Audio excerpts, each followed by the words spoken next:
நம்மளை ஒரே நாளையில ஆண்டவர் நம்மளை திருத்திட முடியாது. ஒரே நாளையில நம்முடைய குறைகளை சரி பண்ணிட முடியாது. ஒரே நாளையில நம்ம மாறிடவும் மாட்டோம். ஒரே நாளில் நம்முடைய ஜென்ம சுபாவம் மாறவே மாறாது.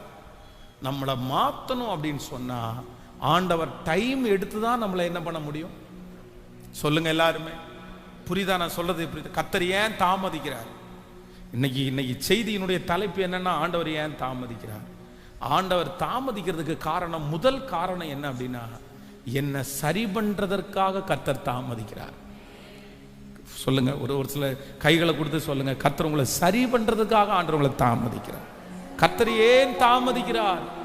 ஆண்டவர் ஏன் தாமதிக்கிறார்? ஆண்டவர் உங்களை சரி செய்வதற்காக ஆண்டவர் தாமதிக்கிறார். சோ ஆண்டவருக்கு சரி செய்வதற்கு என்ன தேவைப்படுது அப்படின்னா, ஒரே நாளில் நம்மளை சரி செய்ய முடியாது. அதுக்கு பெரிய ப்ராசஸ் இருக்குது.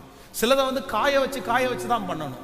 சில உடனே செய்ய முடியாது. எல்லாத்திற்கும் ஒரு நேரம் இருக்குது. பாருங்க, சில காரியத்தை காய வைக்காம செய்ய முடியுமா? இன்னைக்கு இவ்வளவுதான் செய்ய முடியும், நாளைக்கு